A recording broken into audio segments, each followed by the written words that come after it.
வணக்கம். மற்றொரு மக்கள் சேவை நிகழ்ச்சியினூடாக உங்களை சந்திப்பதில் மகிழ்ச்சி. மக்கள் சேவை நிகழ்ச்சி ஒவ்வொரு வாரமும் மக்கள் மத்தியில் இருக்கின்ற பிரச்சனைகள், அவர்கள் தெளிவடைய வேண்டிய விடயங்கள் தொடர்பில் நாங்கள் முக்கியமாக உரிய தரப்பை அழைத்து வந்து உங்களை தெளிவுபடுத்துகின்ற முயற்சியில் நாங்கள் ஈடுபட்டுக் கொண்டிருக்கின்றோம். எனவே அந்த வகையில் கடந்த வாரங்களில் மக்களுக்கு இருக்கின்ற பிரச்சனைகள் தொடர்பான விடயங்களுக்கு தெளிவுபடுத்துகின்ற ஒரு நிகழ்ச்சிகள் நாங்கள் வழங்கியிருந்தோம். ஆனால் இன்றைய நிகழ்ச்சி முற்றிலும் ஒரு மாறுபட்ட நிகழ்ச்சியாக உங்களுக்கு இருக்க போகிறது. காரணம், இந்த காலப்பகுதி என்பது இலங்கையை பொறுத்தவரைக்கும் மக்கள் பொருளாதார ரீதியில் பாதிக்கப்பட்டிருக்கின்ற ஒரு காலப்பகுதி. இலங்கைக்கான அந்நிய செலாவணியில் ஏற்படுகின்ற தட்டுப்பாடு, குறைபாடு தொடர்பான விடயங்களால் ஏற்பட்டிருக்கின்ற பிரச்சனைகள் என பல்வேறு பிரச்சனைகள் இருக்க, இந்த பிரச்சனைகளுக்கெல்லாம் இலங்கைக்குள்ளேயே ஒரு வழி இருக்கிறது, அதனை நாங்கள் இன்னும் கையாளவில்லை என்ற ஒரு மிகப்பெரிய கேள்வி இருக்கிறது. எனவே அதற்கு ஒரு பதிலாக நீங்கள் என்ன செய்யலாம்? இலங்கையர்கள் இலங்கையிலிருந்து எமது அந்நிய செலாவணியை பெற்றுக்கொள்வதற்கான வழிமுறைகள் தொடர்பாக நீங்கள் என்ன செய்யலாம் என்ற ஒரு கேள்வி எழும்போது, அதற்கு இப்படியான விடயங்களை எல்லாம் செய்யலாம் என்று இப்போது புதிதாக பல்வேறு விடயங்கள் அறிமுகத்துக்கு வந்தாலும், எமக்கு அறிமுகமே இல்லாமல் கடந்த 20 வருடங்களாக அப்படியான விடயங்களும் நாட்டில் இடம்பெற்றிருக்கிறது தொடர்பான விடயம் கேள்விப்பட்டவுடன் அதை உங்களுக்கு அறிவிக்க வேண்டும் என்ற ஒரு அவாவோடு நாங்கள் இந்த நிகழ்ச்சி இன்றைக்கு நாங்கள் ஆரம்பித்திருக்கிறோம். அந்த அடிப்படையில் இலங்கையை பொறுத்த வரைக்கும் உங்களுக்கு தெரியும், அண்மை காலமாக செய்திகளில் அடிக்கடி நாங்கள் கேள்விப்படுகின்ற ஒரு முக்கியமான விடயம் இந்த வல்லப்பட்டையை கடத்தியவர்கள் கைது செய்யப்பட்டார்கள், வல்லப்பட்டையை வைத்திருந்தவர்கள் கைது செய்யப்பட்டார்கள் என்று பல்வேறு நிகழ்வுகள், பல்வேறு செய்திகள் நாங்கள் கேட்டிருப்போம். ஆனால் இந்த வல்லப்பட்டையினூடாக இலங்கை ஒரு வல்லமைமிக்க நாடாக மாற்றக்கூடிய ஒரு தகமை இருக்கிறது என்பது மிக முக்கியமான விடயமாக இருக்கிறது. அகாவுட் என்று சொல்லப்படுகிறது. எனவே அதனுடைய தன்மை, அதனுடைய வணிக ரீதியான முக்கியத்துவம் தொடர்பான விடயங்களை நாங்கள் இன்று பேசப் போகிறோம். எனவே இந்த விடயம் தொடர்பாக பேசுவதற்காக இன்று எம்முடைய மக்கள் சேவை கலையகம் வந்திருக்கின்றார். சதா ஹரித பிளான்டேஷன் நிறுவனத்தினுடைய வெளிவிவகார திட்ட செயற்பாட்டு முகாமையாளர் திரு அப்துல் கரீம் அவர்கள். வணக்கம். ஆமாம், நாங்கள் ஆரம்பத்திலேயே கூறியிருந்தோம், இந்த வல்லப்பட்டை என்று சொல்லப்படுகின்ற இந்த ஒரு வகையான தாவரம், ஒரு வகையான மரம், இது இலங்கையர்களை பொறுத்த வரைக்கும் சற்று அறிமுகம் இல்லாத பெயராக இருந்தாலும் பெயர் போயிருக்கிறது. இது சட்டவிரோதமாக கடத்தப்படுகின்ற ஒரு தாவரம் அல்லது ஒரு மரம் என்பதாக பெயர் போயிருக்கிறது. ஆனால் நீங்கள் இந்த தாவரத்தை வைத்து இலங்கையில் பொருளாதார ரீதியில் இலங்கையை கட்டி எழுப்பலாம் என்ற எண்ணத்தில் கடந்த 20 வருடங்களாக ஒரு நிறுவனம் பல்வேறு விடயங்களை செய்து வருகிறது. முதலில் நாங்கள் இந்த வல்லப்பட்டை அல்லது அகாவுட் என்று சொல்லப்படுகின்ற இயற்கை தாவரம் தொடர்பான விடயத்தை சற்று மக்களுக்கு தெளிவுபடுத்தலாம். அகாவுட் என்று சொல்லும்போது சர்வசாதாரணமாக அதோட மூலப்பொருள் அமைப்புகள் வல்லப்பட்டையை தான் குறிக்கும். வல்லப்பட்டை என்பது ஒரு சர்வதேச ரீதியாக வியாபாரத்துக்கு பேர் போன ஒரு பொருள். வல்லப்பட்டையின் மூலம் பல்வேறு பெறுமதி மிக்க பொருட்கள் அல்லது உடைமைகள், செயற்பாடுகள் வியாபார சர்வதேசம் நடந்து கொண்டிருக்கிறது. இந்த வல்லப்பட்டைங்கிறது இந்த தாவரம் இப்போ இலங்கையில் தடை செய்யப்பட்டிருந்தாலும் அது இலங்கையில் அது மட்டுமல்ல, இலங்கையில் உள்ள காடுகளில் உள்ள ஏதாவது ஒரு மரத்தை அனுமதி இல்லாமல் நாங்கள் பாவித்தாலோ அல்லது வெட்டி விட்டாலோ அது சட்டவிரோதமாக குற்றம். அது சாதாரணமாக இலங்கையில் மட்டுமில்லை, உலகளாவிய ரீதியில் அது குற்றம். ஆனால் இப்போ சாதாரணமாக வல்லப்பட்ட என்றொரு பொருள் சர்வசாதாரணமாக மிகவும் பெருமதி வாய்ந்தது அல்லது சர்வதேச ரீதியாக விற்பனை செய்யக்கூடியது என்ற ஒரு அபிப்பிராயம் சாதாரணமாக ஒரு 15-20 வருடங்களாகத்தான் எமது நாட்டு மக்களுக்கு அது தெரிய வந்தது. அது தெரிய வந்தது பிற்பாடு அது எங்கு உள்ளது, ஆர் அதை உற்பத்தி செய்கிறார்கள் அல்லது எங்கு வளர்கிறது, எந்த பிராந்தியத்தில் வளர்கிறன்றது கூட தெளிவில் இல்லாமல் இருந்தது. ஆனால் குறிப்பாக இந்த வல்லப்பட்டை என்ற இந்த தாவரத்தின் மூலம் பெறப்படும் மூலப்பொருட்கள் அல்லது அதனால் ஏற்படும் பிரயோசனமான அமைப்புகளில் சம்பந்தப்பட்டவர்கள், உதாரணத்துக்கு ஐரோப்பியர்கள், சீனர்கள், அராபியர்கள், இவர்கள் மத்தியில் ஒரு அபிப்பிராயம் இலங்கையில் இலகுவாக கிடைக்கக்கூடியது. அதற்கு பல்வேறு காரணங்கள் இருக்குது. அந்த காரணங்களை நாங்கள் ஒன்றொன்றாக பேசுவதற்கு நேரம் போதும் வராமையும் என்று நான் நினைக்கல. சாதாரணமாக அராபியர்கள் மத்தியில் அந்த தாவரத்தின் பிறப்பிடம் இலங்கை என்ற ஒரு நம்பிக்கை ஒன்று அவர்கள் மத்தியில் இருக்கிறது. அதற்கு பல்வேறு காரணங்கள் இருக்கிறது. அதற்கு பிறப்பிடம் இலங்கை என்று தான் அதில் அது அவங்களுக்கு ஒரு ஒரு நம்பிக்கை. சாதாரணமாக அராபியர்கள் பல்வேறு நோக்கங்களுக்கான பாவிப்பார்கள். சாதாரணமாக ஒரு அதில் எரிக்கப்பட்டு வார புகையை அவர்கள் தங்கள் உடம்புக்குள் பூத்திக் கொள்வார்கள்.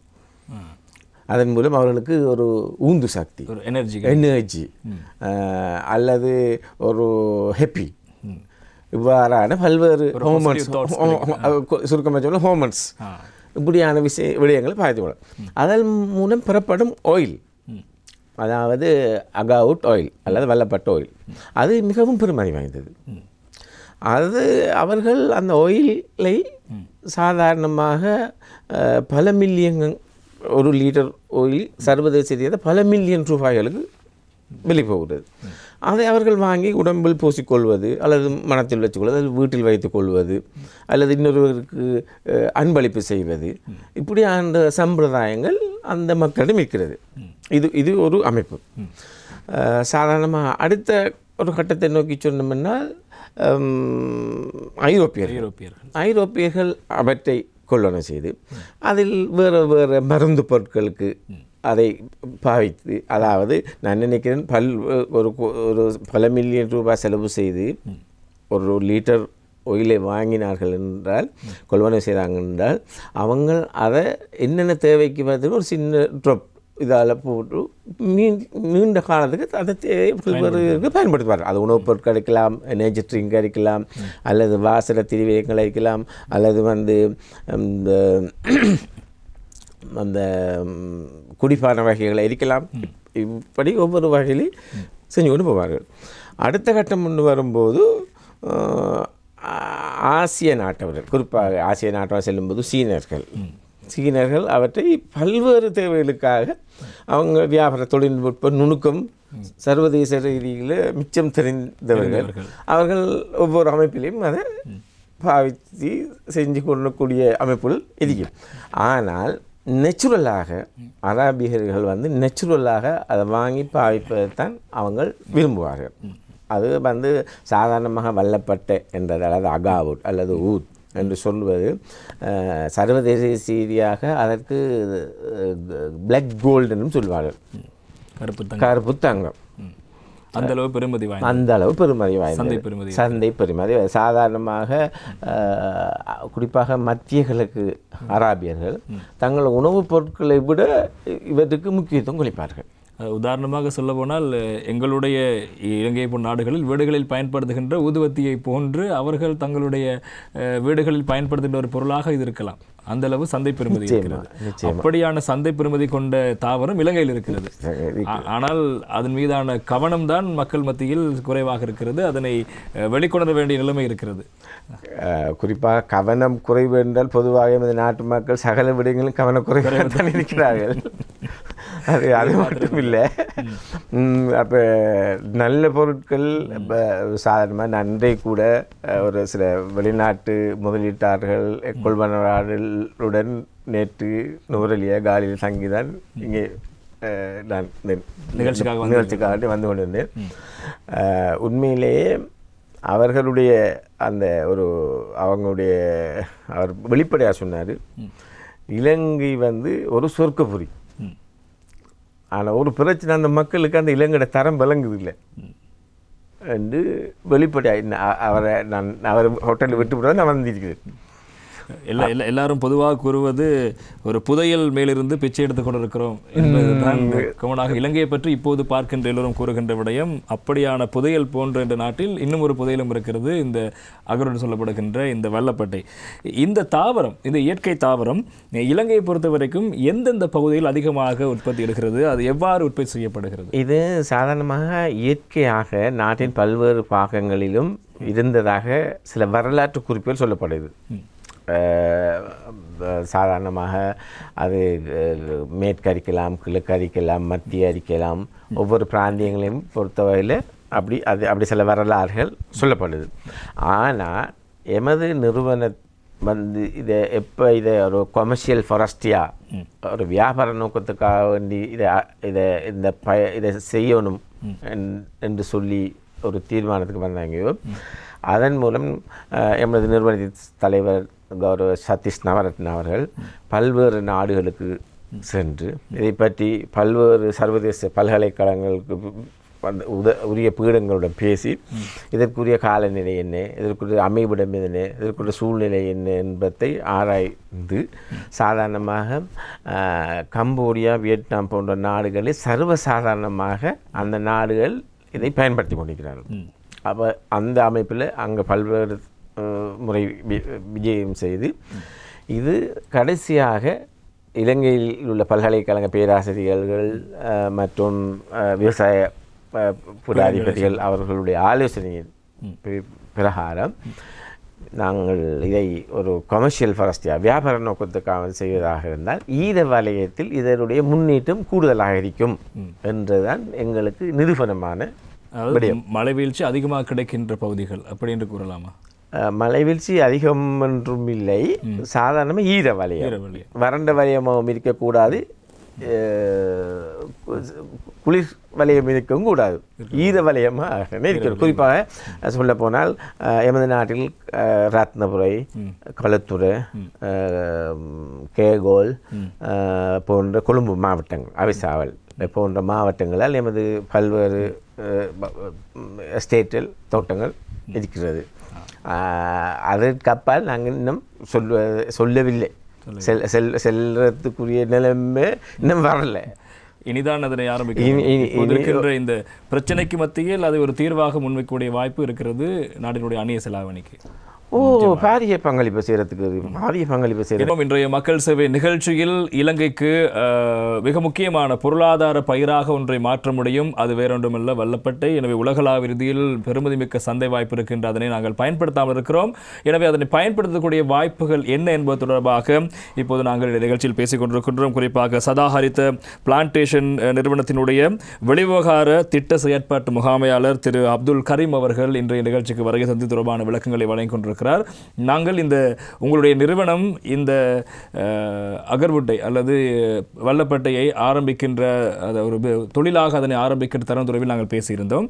உண்மையில் பார்க்க போனால் இலங்கையை பொறுத்த வரைக்கும் இந்த தேயிலை என்பதுதான் மிகப்பெரிய ஒரு ஏற்றுமதி பயிராக இருக்கிறது. அப்படி இருக்கின்ற போது இந்த வல்லப்பட்டையை ஒரு ஏற்றுமதி பயிராக எப்படி மாற்றலாம் என்ற ஒரு கேள்வி இருக்கிறது. அதனை எப்படி நீங்கள் கண்டுபிடித்தீர்கள்? இதனை நாங்கள் ஒரு ஏற்றுமதி பயிராக மாற்றி அதனூடாக வருவாயை பெற்றுக்கொள்ளலாம் என்ற விடயம் எப்படி வந்தது? நீங்கள் இந்த நிறுவனத்தை ஆரம்பித்து இந்த விடயத்தை நோக்கி நீங்கள் கவனம் கொடுத்ததற்கான காரணம் என்ன? குறிப்பாக அதன் எமது நிறுவனத்தை பொறுத்த வகையில் அது ஒரு நீண்ட வரலாறு கொண்ட விடயம். எமது நிறுவனத்தின் தலைவர் சதீஷ் நவரத்ன அவர்கள் ஏற்கனவே இலங்கை பெருந்தோட்ட துறையில் பல்வேறு பதவிகளை வைத்தவர். அதன் அனுபவத்தின் அடிப்படையில் அவருடைய அந்த விவசாயத்தில் இருக்கிற அந்த இன்ட்ரெஸ்டின் பிரகாரம் அவர் சர்வதேச ரீதியாக ஸ்டடி பண்ணி ஒரு கமர்ஷியல் ஃபாரஸ்டியாக இதை கொண்டு வரலாம் என்று அவர் தனிப்பட்ட ஒரு கருத்து தான் அங்கே வந்திருக்கிறது. அப்போ அந்த விஷயத்தில் அவர் தனிப்பட்ட விஷயமாக அதை கொண்டு வந்து ஸ்டடி பண்ணி அதை கமர்ஷியலுக்கு கொண்டு வந்து அதை பொட்டன்ஷியலை கொண்டு வந்து நான் இருக்கிறது லாஸ்ட் ஸ்டேஜ், அதாவது சர்வதேச விற்பனை, இன்டர்நேஷ்னல் பிஸ்னஸ். அது எங்கே கொண்டு போகலாம், எங்கே விற்கலாம், என்ன செய்யலாம், எப்படி ப்ராஃபிட் ஏர்ன் பண்ணலாம், எப்படி ஸ்ரீலங்காவுக்கு அந்நிய செலாவணி கொண்டு வரலாம் என்ற அந்த கடைசி பாட்டில் தான் நான் இருக்கிறேன். அதுதான் முக்கியமான பாட்டு. கடைசி பாட்டு என்பதை விட அதுதான் முக்கியமான அதாவது இப்போ சாதாரணமாக இந்த அகாவுட் இந்த வல்லப்பட்ட கண்டுகளை உருவாக்குறதுக்கு எங்களோட ஹொரனை ஒரு எஸ்டேட்டில் பெரிய நர்சரி உண்டிக்கு, அதாவது அகாவுட் நர்சரி, அதில் பல்லாயிரக்கணக்கான கண்டுகளை நாங்கள் உருவாக்கி கொண்டிருக்கிறோம். அதுக்குள்ள விதைகள் வெளிநாட்டில் இருந்து அழைப்பிச்சு உருவாக்கி கொண்டே இருக்கிறோம். எங்களோட தோட்டங்களை நாட்டிக்கொண்டே இருக்கிறோம். நாட்டிக்காட்டிக்க சாதாரணமாக இதுவரையில் நாம் சுமார் 15 லட்சம் மரங்களை உருவாக்கியுள்ளோம். இந்த அகாவட் தொடர்பாக பேசுகின்ற போது நான் தேடி பார்த்த அளவில் இதில் கிட்டத்தட்ட 8 வகையான மரங்கள் இருப்பதாக சொல்கிறார்கள். இலங்கையில் குறிப்பாக இங்கு இருக்கின்ற இந்த தட்பவெப்ப காலநிலைக்கு ஏற்ப வளரக்கூடிய மரம் என்று நீங்கள் அடையாளப்படுத்தி இருக்கிறீர்களா? அதே போல எவ்வாறு மரங்களை வளர்த்து எடுத்தாலும் அதற்கான தொழில்நுட்பம் என்றவருடைய மிக முக்கியமான விடயமாக இருக்கும். ஒரு சர்வதேச அளவில் ஒரு பொருளை நீங்கள் மார்க்கெட் செய்கின்ற போது அல்லது அதனை விற்பனை செய்வதற்கான சந்தைப்படுத்தல் செய்கின்ற போது தரம் மிக முக்கியமாக இருக்கும். அதே போல் உற்பத்தியின் போது நீங்கள் செய்கின்ற விடயங்கள் தான் அது மிகப்பெரிய ஒரு பலனை தரும். சர்வதேச சந்தையில் அங்கு தரம் மிக முக்கியமாக இருக்கும். அதனை பேணுவதற்கு நீங்கள் கையாளுகின்ற தொழில்நுட்பம் என்ன? எப்படியான விடயங்களை கையாளுகிறீர்கள்? தொழில்நுட்பம் என்று சொல்லும்போது குறிப்பாக அந்த அகாவுட், அதாவது வெல்லப்பட்ட மரத்தை நாங்கள் நாட்டிய பின்னர் அது ஒவ்வொரு அமைப்பிலையும் ஒவ்வொரு வருடத்திலையும் ஒவ்வொரு ப்ரோக்ரஸ், முன்னேற்றங்கள், அதன் வளர்ச்சி, அதில் உள்ளுக்கு அகாவுட்ங்கிறது வந்து உள்ளுக்கு டெவலப் ஆகிற அந்த பிளாக் சீட்ஸ், அந்த கருப்பு படிவம், அதன் வளர்ச்சி வந்து அந்த மரங்கள வளர்ச்சியில் தான் தங்கியிருக்கு. சாதாரணமாக மத்திய ஆசிய நாடுகளில், குறிப்பாக அந்த நாடுகளில் அமெரிக்க ஐரோப்பிய தொழில்நுட்பங்களை பயன்படுத்தி அதற்குரிய கெமிக்கல்கள் அனுப்பி அதை டெவலப் ஆக்கி அந்த நடைமுறை ஒன்று தற்போது அமலில் இருக்கு. ஆனால் இலங்கையை பொறுத்தவரையில் அப்படி ஒரு அமெரிக்க சிஏ கிட் நிறுவனத்தோடு எங்களுக்கு ஒரு ஒப்பந்தம் பண்ணிக்கு. அவங்கள்ட்ட எடுத்து நாங்கள் செய்து அவங்க எங்களுக்கு மட்டும்தான் சப்ளை பண்ணலாம் என்ற அப்படி வேறொரு அமைப்பு ஒன்று இருக்குது. அதுக்கு புறம்பா இப்போ நாங்கள் எங்கள் சிஏ கிட்டை அவசரமாக பயன்படுத்த வேண்டிய காலகட்டம். நம்ம விவசாய பொருளுக்கு எத்தனை நாள் கிருமி நாசினி போடுறோமோ, எத்தனை நாள் இப்போ உர வகை போடுறோமோ, எத்தனை இப்படி ஒவ்வொரு நடைமுறைக்கு ஏற்ற மாதிரி அந்த சிஏ கிட்ங்கிறது குறிப்பிட்ட காலத்துக்கு 4-5 வருடங்கள் கட்டாயம் பாவிக்க வேண்டிய ஒரு நிலைமை. ஆனால் எமது நாடு தற்போதைய சூழ்நிலையில் இப்படி ஒரு பிரச்சனை ஒன்று வந்தால், அதாவது இறக்குமதி கட்டுப்பாடுகள் வந்தால் நாம் என்ன செய்வது என்ற ஒரு யோசனையை பல வருடங்களுக்கு முன்னால் எமது நிறுவனத்தின் தலைவர் அவர்கள் முன்வைத்தார்கள். அதன் பிரகாரம் எமது ஆலோசகர்கள், குறிப்பாக விவசாய பல்கலைக்கழக அதில் பட்டம் பெற்ற மேதிகள் ஆலோசகர்களின் பிரகாரம் எமக்கு பொருத்தமான ஒரு வழியை, உள்நாட்டு வழியொன்றை நாம் சுமார் 2 வருடங்களுக்கு முதல் கண்டுபிடித்து விட்டோம். அந்த கண்டுபிடிப்பின் மூலம் வந்து அது அது அது எவ்வாறு சொல்வது என்று சொன்னால், இந்த மரத்தில் வந்து அந்த மரத்தில் ஒரு வகையான ஃபங்கஸ் உருவாகி அந்த ஃபங்கஸ் வந்து டெவலப் ஆகி போகிற ஏரியா அவ்வளவும் அகாவுட்டாக வந்து சேரும். அது அந்த ஃபங்கஸ் டெவலப் ஆக பிளாக் வரும். அந்த பிளாக் டெவலப் ஆகி போகிற ஏரியா எல்லாம் வந்து அகாவுட். அப்போ நாங்கள் அந்த மரத்தை அறுவடை செய்யும்போது நாங்கள் அந்த பிளாக் மட்டும்தான் அந்த அகாவுட் எடுப்போம், அதுலேருந்து தான் ஆயில் எடுப்போம். அதாவது முழுமையான மரம் பயன்பாட்டுக்குரியதல்ல. முழுமையான மரம் பயன்பாட்டுக்குரியது, அதில் ஒன்றும் கழிப்பதற்கு இல்லை. எல்லாம் ஒரு சாதாரணமாக ஒரு தென்னை மரத்தை அல்லது சகலதையும் பயன்படுத்த முடியும். அதில் லீவ்ஸ் கூட சில மருந்து பொருட்கள் பாவனைக்காக வேண்டி ஏற்றுமதி செய்யக்கூடிய அமைப்பு. ஆனால் முதலாவது எங்களோட மெயின் டார்கெட், முதலாவது அப்ஜெக்டிவ்ஸ் அந்த கருப்பு எடுக்கணும். கருப்பெடுத்து அந்த கருப்பு டெவலப் ஆக்கி போகிறதால எங்களோட ப்ராஃபிட் இருக்கு, எங்களோட லாபத்தை கூட்டிக் கொள்ளலாம், எங்களோட விற்பனையை கூட்டிக் கொள்ளலாம். அப்போ அந்த இடத்துக்கு வரும்போது நாங்கள் சாதாரணமாக இப்போ எங்களோட மெயின் கன்சர்ன் வந்து அந்த பிளாக்கை டெவலப் பண்ணி போகணும். அப்போ அதுக்கு நாங்கள் அந்த சிஏ கிட்ட கொண்டு வந்து நாங்கள் அதில் தங்கியிருந்தோம்ன்றதுக்கு நாங்கள் பாரிய பிரச்சனைகளுக்கு முகம் கொடுத்துருப்போம். அதாவது இப்போ நீங்கள் கேள்விப்பட்டிப்பீர்கள், இந்த விவசாயம் சம்பந்தப்பட்ட எண்ணெய், கிருமி நாசினிகள் ஒரு வகைகள் டைமுக்கு கொடுக்கறதால பாரிய பிரச்சனை இது. அதே நிலைமையோடு எங்களுக்கு ஏற்பட்டிருந்தால் அது பாரிய பிரச்சனையை நாங்கள் முன்வந்திருக்கோம். ஆனால் ஒரு தூர நோக்க சிந்தனையோடு அவர் 3 வருடங்களுக்கு முன் அப்படியான நிலைமையை கண்டுபிடிச்சதால இன்றைக்கு நாங்கள் அதிலிருந்து விடுபட்டிருக்கிறோம். அதாவது இப்போது சர்வதேசிலிருந்து கொண்டு வர தேவையில்லை, எம்மவர்களால் உருவாக்கப்பட்ட தொழில்நுட்பத்தை பயன்படுத்தி நீங்கள் உங்களுடைய அந்த பிஸ்னஸை இம்ப்ரூவ் பண்ணுவதற்கான திட்டங்களை வைத்திருக்கிறீர்கள். இன்னும் ஒரு கேள்வி இருக்கிறது. இப்போது வனப்பகுதிகளில் இலங்கை நீ கூறிய கேகாலை உள்ளிட்ட வனப்பகுதி, சிங்கராஜ வனப்பகுதி அதிகமாக இந்த அகரோடு இருக்கிறது. எல்லா மரங்களிலும் இருந்து நீங்கள் சொல்கின்ற அந்த கருப்பு பூஞ்சனத்தை பெற்றுக்கொள்ளக்கூடியதாக இருக்குமா? காரணம், உங்களுடைய 2014ஆம் ஆண்டு நீங்கள் ஒரு அறிவிப்பு ஒன்றை உங்கள் நிறுவனம் வெளியிடுகிறது. ஒவ்வொரு வீடுகளிலும் இந்த வல்லப்பட்டை வளர்ப்பதற்கான ஒரு வாய்ப்பை ஏற்படுத்தி கொடுக்க ஒரு நடவடிக்கை எடுக்கிறீர்கள். அப்போது உங்கள் நிறுவனம் கூறுகின்ற ஒரு விடயம், இந்த வன அழிப்பை தடுப்பதற்கு குறிப்பிட்ட சில தெரிவு செய்யப்பட்ட மரங்களை வழங்குவதாக. அப்படி என்றால் சகல மரங்களிலும் பெற்றுக்கொள்ள முடியாது. எனவே நிகழ்ச்சியை பார்த்து கொண்டிருக்கின்றவர்கள் இப்போ வல்லப்பட்டையை கண்டோனால் தரித்து விற்பதற்கு அல்லது சட்டத்தை கொண்டு செல்வதற்கான வாய்ப்பு இருக்கிறது. எல்லா மரங்களிலும் பெற்றுக்கொள்ள முடியுமா அல்லது குறிப்பிட்ட சில மரங்களில் தான் அவை இருக்கிறதா? சாதாரணமாக காடுகளில் அடையாளப்படுத்தப்படுற வல்லப்பட்ட மரம் அவை சம்பந்தமாக எங்களுக்கு அதிகமாக பேச முடியாது. அது எங்களுக்கு அப்பாற்பட்ட விஷயம். ஆனால் பொதுமக்கள் சட்டத்துக்கு முரணான வகையில் இது ஒரு நம்பிக்கை அடிப்படையில் இதில் வல்லப்பட்ட மரமாக இருக்கலாமோ, இதில் இருக்குமோ என்று சொல்லி வர விடயங்களுக்கு அதுக்கும் எங்களுக்கும் எந்த சம்மந்தமும் கிடையாது. ஆனால் பொதுவாக ஒரு இப்போ எமது மரத்தை பொறுத்த வகையில் நாங்கள் உற்பத்தி செய்கிற மரங்களை பார்த்துக்கொண்டு சாதாரணமாக நவீன தொழில்நுட்பம் ஒரு சாதாரணமாக ஒரு ஸ்கேனரை வச்சு இதில் எவ்வளோ தூரம் ஓடி இருக்கி, எவ்வளோ தூரம் டெவலப் ஆகிருக்கி என்றதை அடையாளப்படுத்தி கொள்ளலாம். அப்போ எங்களுக்கு இந்த மரம் இப்போ அறுவடை செய்ய வேண்டிய அவசியம் இல்லை. அந்த நெக்ஸ்ட் இயருக்கு அது போகும், இப்போ இதை எடுப்போம் என்றதை மிளகுவாக நிர்வகிக்கக்கூடிய நடைமுறை நுடிக்கும். ஆனால் சட்டத்துக்கு முரணான வகையில் அந்த மக்கள் அந்த மரத்தை வெட்டி போட்டுட்டு அதில் ஒன்றும் கிடக்கலாம்னா அப்படி கிடந்து அது பெரிய ஒரு துரோகம், அது பெரிய ஒரு பாவம், இயற்கை செய்த பெரிய ஒரு பாவமான வேலை அது. இன்னொரு கேள்வி இருக்கிறது. நீங்கள் கூறினீர்கள் உங்களுடைய ஹொரண பகுதியில் இதற்கான ஒரு வளர்ப்பதற்கான மரத்தை வளர்ப்பதற்கான செடி விதைகளை இட்டு வளர்ப்பதற்கான தவறு இருப்பதாக கூறியிருந்தீர்கள்.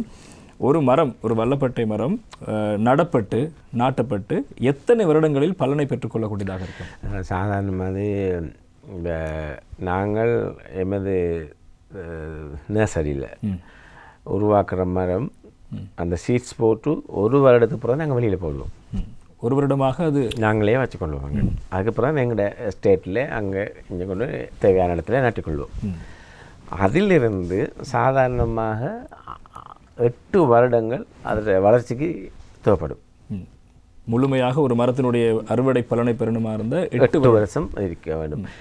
8 வருஷத்துக்கு பிறகு ஒவ்வொரு வருஷமும் அது காலம் கடந்தால் அது சாதாரணமாக தங்கத்தை வீட்டில் வச்சிருக்க மாதிரி ஒரு அமைப்பு தான் வரும். அந்த பிளாக் டெவலப் ஆகி போக அப்படியே போய்கொண்டே இருக்கிறோம். இன்றைய மக்கள் சேவை நிகழ்ச்சியில் நாங்கள் முக்கியமான விடயம் தொடர்பில் பேசிக் கொண்டிருக்கின்றோம். ஒரு பொருளாதார பயிராக எமது நாட்டிலிருந்து சர்வதேச நாட்டுக்கு ஏற்றுமதி செய்யக்கூடிய ஒரு பொருளாக இருக்கின்ற அல்லது ஒரு தாவரமாக இருக்கின்ற வல்லப்பட்டை தொடர்பான விடயங்கள் குறித்து நாங்கள் பேசிக் கொண்டிருக்கின்றோம். அந்த அடிப்படையில் சதாஹரித்த பிளான்டேஷன் நிறுவனத்தினுடைய வெளிவிவகார திட்ட செயற்பாட்டு முகாமையாளர் திரு அப்துல் கரீம் அவர்கள் நிகழ்ச்சி எடுத்து கொண்டு விளக்கங்களை வழங்கிக் கொண்டிருக்கிறார். நாங்கள் இந்த மரங்களுடைய அளவு தொடர்பில் பேசியிருந்தோம். குறிப்பாக 8-10 வருடங்களில் அதனுடைய அறுவடை பெறலாம். சாதாரணமாக ஒரு மரத்திலிருந்து எந்த அளவான பணப்பெறுமதி அல்லது எந்த அளவு அது பெறுமதியான மரமாக இருக்கும் சாதாரணமாக ஒரு அடிப்படை காரணியோடு? சாதாரணமாக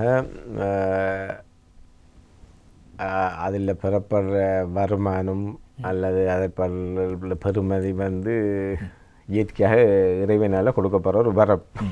சாதாரணமாக நாம் ஒரு வயல் காணி ஒன்று செஞ்சோம், ஒரு தோட்டம் ஒன்று செஞ்சோம்னு சொன்னால் எங்களுக்கு அதில் எப்படி வரும்னு சொல்ல முடியாது. இல்லை, சாதாரண ஒரு உதாரணமாக சொல்ல முடியாது. அதே நிலைமை தான் இருக்கும். சாதாரணமாக ஒரு மரத்திலே அது கிராம் கணக்கு அல்லது கிலோ கணக்கு அல்லது அதை விட கூடுக கணக்கில் வரும் என்று சொன்னால் மிச்சம் பெருமதி வாய்ந்தது. மிச்சம் கிராம் கணக்கில் கூட மிச்சம் குறைவானது. ஆனால் அந்த அந்த அந்த சரியாக நாங்கள் மெயின்டைன் பண்ணி சரியாக ட்ரீட் பண்ணி சரியாக டெவலப் பண்ணி எடுத்தோம்னா சில அரபிகள் மத்தியில் சில ஒரு எதிர்பார்ப்பு இருக்கிறது. அந்த ஒரு நேச்சுரலாக ஒரு மர அமைப்பில் வேறு ஒரு உருவ அமைப்பில் டெவலப் ஆகும் என்று சொன்னால் அது பெருமதி மிச்சம் பெருமதியான பொருளாக மாறும். அதற்கு சாதாரணமாக ஏலத்தில் மட்டும்தான் விற்கலாம்.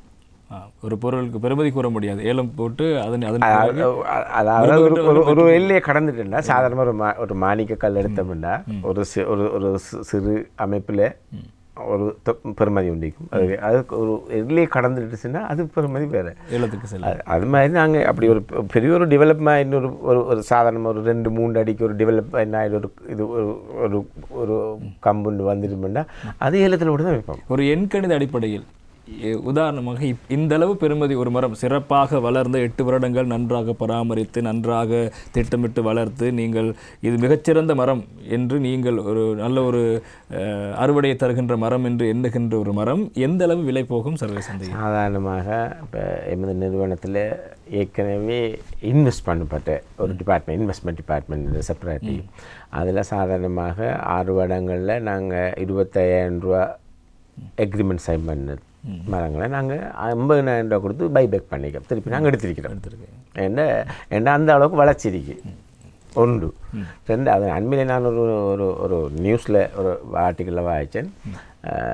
ஒரு கம்போடியாவில் பெறப்பட்ட ஒரு மரத்தில் இது ஒரு மரத்தில் பெறப்பட்ட ஒரு அகாவூர் ஒரு துண்டு இலங்கை பெறுமதிக்கு சாதாரணமாக 50-60 கோடி ரூபாய்க்கு மேல் ஏலத்தில் சவுதி அரேபியாவில் விற்பனை செய்யப்பட்டது.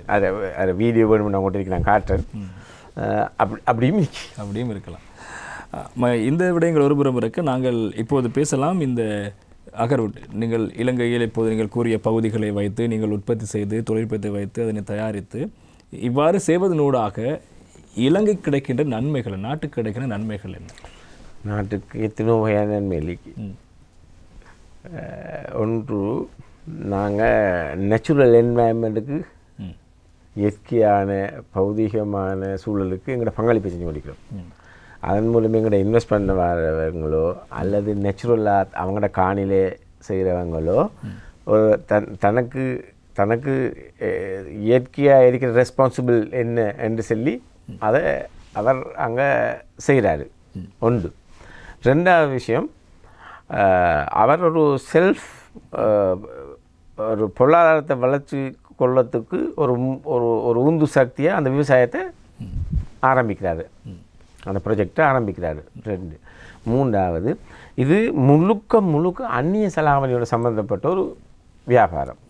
இதில் ஏற்றுமதி செய்யும்போது அது ஒரு தனிநபராகவோ அல்லது ஒரு கம்பெனியாகவோ யாராகவோ இது ஏற்றுமதி செய்ய போது இது நாட்டுக்குள்ளே வர அந்நிய செலாவணி அதிகரிக்கிறது மூலம் இன்றைக்கு நாங்கள் ஃபேஸ் பண்ணி கொண்டிருக்கிற பிரச்சனைக்கு இருந்து விடுபடக்கூடிய இவ்வளவோ வழிமுறைகள் இருக்கு.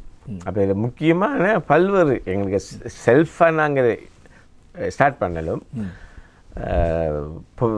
பொதுவாக ஒரு சோசியல் ரெஸ்பான்சிபிள், அதாவது கொமனாக நாட்டுக்கு தேவையான அந்த அந்நிய செலாவணியை கண்ட்ரிபியூட் பண்ணுறதுக்கும் அதாவது போதுமான வரிகளை வழங்குறதுக்கும் அது சில நிறைய வாய்ப்பு இருக்கு. அப்போ நாங்கள் எங்களையும் வளர்த்து கொண்டு நாட்டுக்கும் பங்களிப்பு செஞ்சு கொண்டிருக்கிறோம்.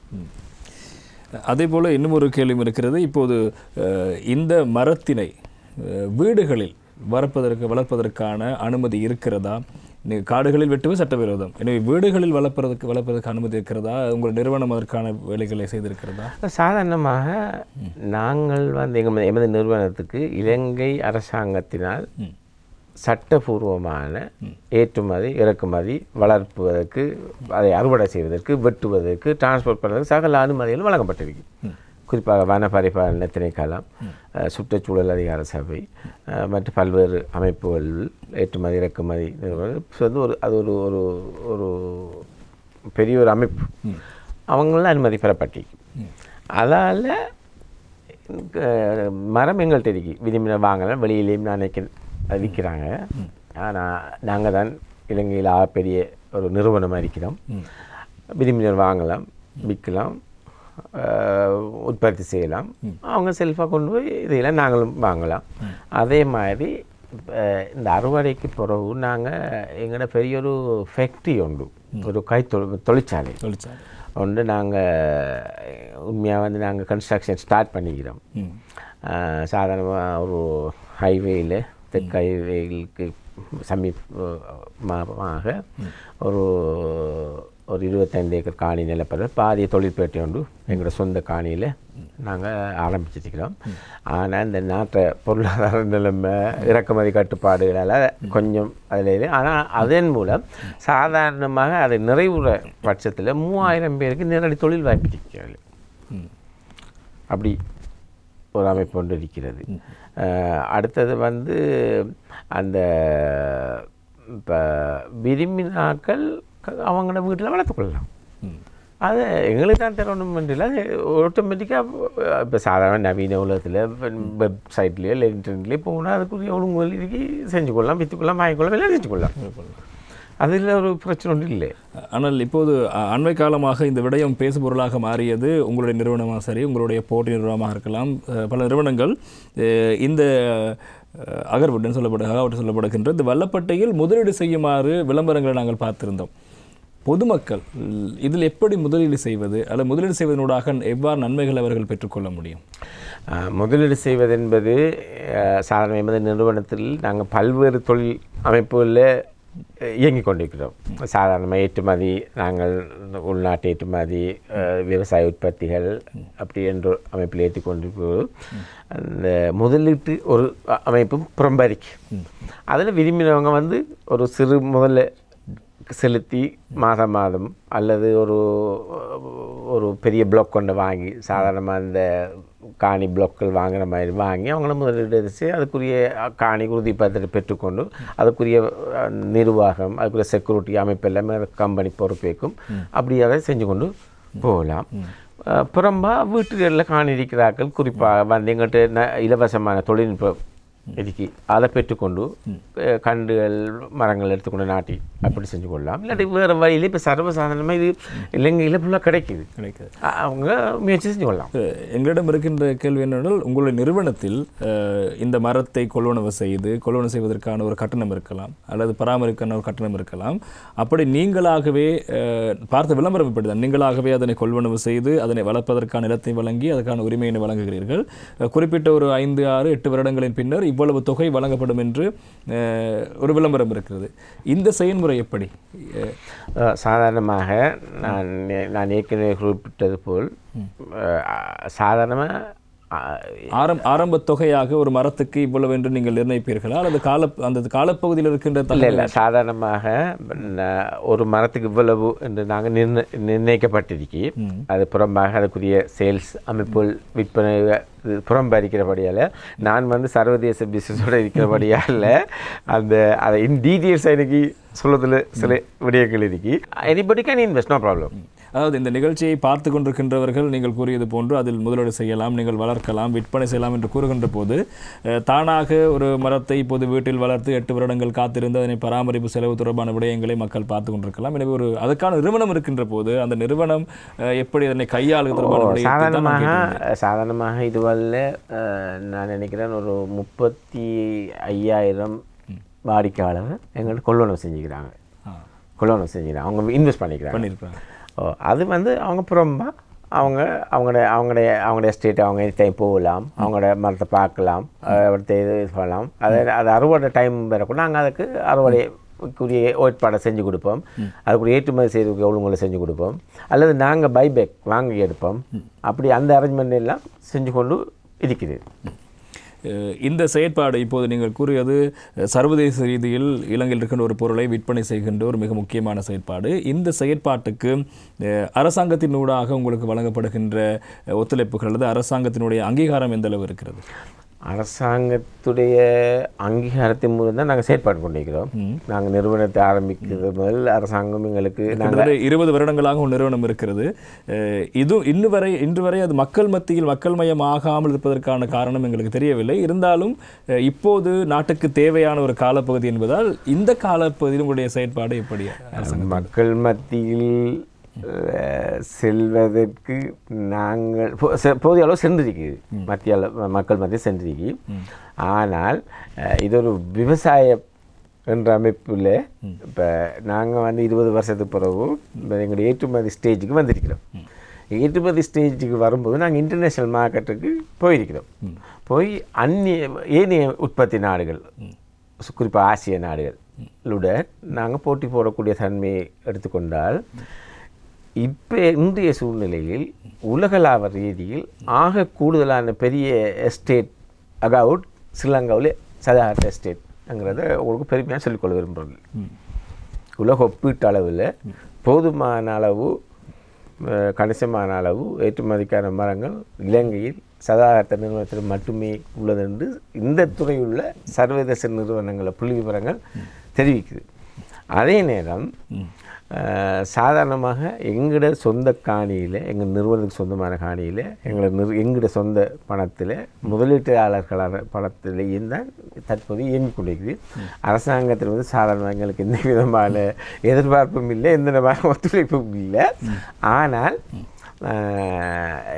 கொஞ்சம் தூர நோக்கு சிந்தனையால் எமது நிறுவனம் செயற்பட்டதால் தற்போது உள்ள நெருக்கடிகளை சாதாரணமாக இந்த உரவகைகள் அல்லது வேறு அமைப்புகள் ஏற்றுமதி இறக்குமதிகளை சர்வசாதாரணமாக கொஞ்சம் உணர்வுபூர்வமாக அதை சந்தித்து அதில் வெற்றி பெறக்கூடிய சூழ்நிலைகளும் உருவாயிருக்கு. அந்த விலைவாசி மெயின்டெனன்ஸ் காஸ்ட் லேபர் காஸ்ட் ஒப்பீட்டு அளவில் அதில் நாங்கள் வெற்றி கண்டிருக்கிறோம்.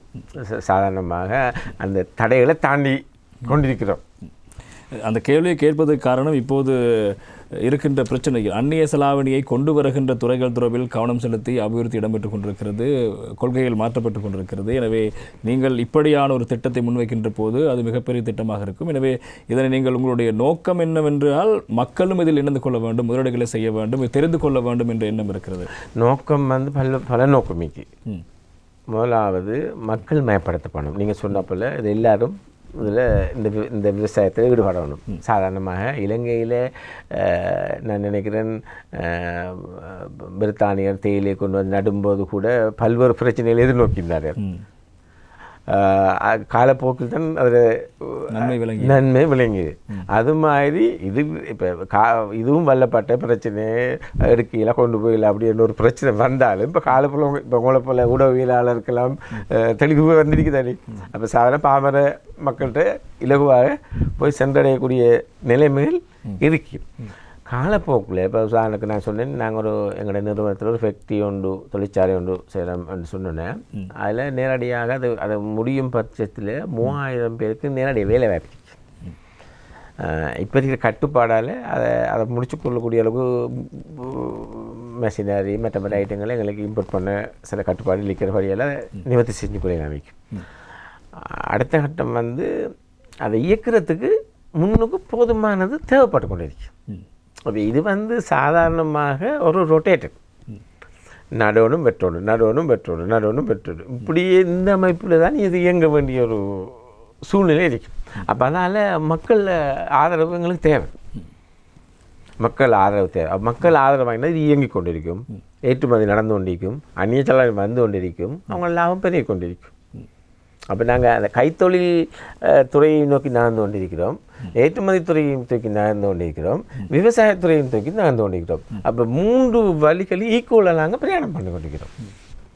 எனவே இந்த பிஸ்னஸ் என்பது அல்லது இந்த மார்க்கெட் என்பது உலகில் மிக பிரதானமாக 2 மார்க்கெட், ஒன்று ஐரோப்பிய மார்க்கெட், அடுத்தது மிடில் ஈஸ்ட்.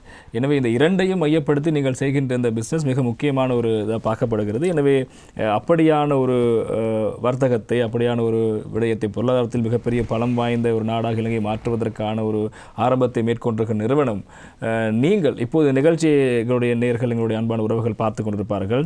இந்த மரம் தொடர்பான தெளிவை வழங்கியிருக்கிறீர்கள், அதனூடாக கிடைக்கும் நன்மைகள் தொடர்பாக கூறியிருக்கிறீர்கள். இதில் முதலீடு செய்ய வருகின்றவர்கள் அல்லது இதன் ஆர்வம் காட்டுகின்றவர்களுக்கு நீங்கள் சொல்கின்ற செய்தி என்ன? சாதாரணமாக எமது தலைமை காரியம் கொல்லுப்பட்டி அல்ஃபிரட் பிளேஸ் அமைந்துள்ளது. நம்பர் 6 அல்ஃபிரட் பிளேஸ் கொழும்பு 3 அமைந்துள்ளது. அதில் நேரடியாக விஜயந்து அவங்களுக்கு தேவையான என்கொயரிஸ்களை பெற்றுக்கொள்ளலாம். அல்லது www.sadahar.com என்ற எமது இணையதளத்தினூடாக சகல விடயங்களையும் அறிந்து கொள்ளலாம். எமது ஸ்திரத்தன்மை, எமது உலகளாவிய செயற்பாடு விடயங்கள் கூட அங்கே உள்ளடக்கப்பட்டிருக்கு. சாதாரணமாக நாங்கள் 2025ஆம் ஆண்டுக்கு முன் உலகளாவிய ரீதியில் சுமார் 100க்கும் மேற்பட்ட எமது ஷாப்ஸ், ஷோரூம்ஸ், பெர்ஃப்யூம் ஊத் அகாவுட் விற்பனை நிலையங்களை உலகளாவிய ரீதியில் திறக்கிறதுக்குரிய வேலைகளை செஞ்சு கொண்டிருக்கிறோம். குறிப்பாக ஐரோப்பிய நாடுகள், மத்திய கிழக்கு நாடுகள், மேற்கத்திய நாடுகள் போன்ற நாடுகளில் சூப்பர் மார்க்கெட், ஏர்போர்ட் இப்படியான இடங்களில் திறக்கக்கூடிய அதில் கணிசமான அடிப்படை வேலையில் நான் எனது கண்காணிப்புகளால் குறிப்பாக நடக்கிறது. அதில் வெளிநாட்டு முதலீட்டாளர்கள், மற்றது நிறைய உள்ளூர் முதலீட்டாளர்கள் கூடாக இதை டெவலப் பண்ணி போகிற அமைப்புகளில் சாதாரணமாக நாங்கள் உள்நாட்டில் சாதாரணமாக சுமார் 2000 பேர் இன்னொரு வேலை சொல்ல வந்திருக்கிறார்கள். அதேபோல் அதில் கணிசமானவர்களை வெளிநாட்டு எமது நிறுவனத்துக்கும் தொழிலுக்காக அனுப்பக்கூடிய வாய்ப்புகள் உருவாகும். அதே போன்று நாங்கள் அந்த மொத்த வியாபாரத்திலிருந்து குறுகிய லாபத்தை அடையாமல் சில்லறை வியாபாரத்துக்கு போய் பெரிய லாபத்தை அடையக்கூடிய ஒரு அமைப்பில் தான் அந்த திட்டத்தை நாங்கள் வகுத்துட்டோம். தலைவர் அவர்கள் அந்த திட்டத்தை நோக்கி செல்லத்துக்கு முயற்சிக்கிறார். அதன் மூலம் அந்நிய செலாவணி கூடுதலாக எமது ஏற்றுமதி மூலம் கிடைக்கும்ங்கிறது தான் இப்போ இருக்கிற புது செய்தி. இதன் மூலம் மக்களுக்கு நன்மை, நாட்டுக்கு நன்மை, நம்மளுக்கு நன்மை, எல்லோருக்கும் நன்மை. சரி, நிச்சயமாக நாங்கள் இன்றைய நிகழ்ச்சியில் ஒரு வித்தியாசமான நிகழ்ச்சியாக இருந்திருக்கும். காரணம், ஒரு முதலீடு செய்வதற்காக மக்கள் காத்து கொண்டிருக்கிறார்கள். காரணம், தங்களுக்கு எப்படியாவது வருவாய் கிடைக்க வேண்டும் என்ற எண்ணம் இப்போது மக்கள் மத்தியில் எழுந்திருக்கிறது. எனவே அதற்கு சரியான இடங்களை தேடிக்கொண்டிருக்கிறார்கள். எனவே அப்படி இருக்கும்போது எமக்கு அருகில் இருக்கின்ற இந்த வல்லப்பட்டை என்று சொல்லப்படுகின்ற இந்த தாவரத்தினூடாக கூட இலங்கையினுடைய பொருளாதாரத்துக்கு பாரியதொரு பிரதிபலனை பெற்றுக்கொள்ளக்கூடிய வாய்ப்பு இருப்பதாக தெரிந்தோம். எனவே அந்த விடயங்கள் தொடர்பாக அதில் உரிய தரப்பை கொண்டு உங்களுக்கு விளங்கப்படுத்த வேண்டும் என்று எண்ணம் இருந்தது. அது தொடர்பாக நாங்கள் விளக்கப்படுத்தியிருந்தோம். எனவே அந்த அடிப்படையில் சதாஹரித்த பிளான்டேஷன் நிறுவனத்தினுடைய வெளிவிவகார செயற்பாட்டு திட்ட முகாமையாளர் அப்துல் கரீம் அவர்கள் நிகழ்ச்சிக்கு வருகை தந்து இந்த வல்லப்பட்டை தாவரம் தொடர்பான விடயங்கள் குறித்தும் அதனுடைய பலன்கள், அதனுடைய நன்மைகள், அதனுடைய பெருமதி தொடர்பாக எங்களுக்கு விளங்கப்படுத்தியிருந்தால் எங்களுடைய வசந்தம் டிவியினுடைய மக்கள் சேவை நிகழ்ச்சி சார்பாக எங்களுக்கு நன்றிகளை தெரிவித்துக் கொள்கின்றோம். இதேபோல இன்னும் ஒரு முக்கியமான நிகழ்ச்சியோடு, இன்னும் ஒரு முக்கியமான தகவலோடு, இன்னும் ஒரு முக்கியமான அதிதியோடு மக்கள் சேவை நிகழ்ச்சியில் சந்திக்கும் வரை விடைபெற்று செல்லும் நான் பிரசன்னா. வணக்கம்.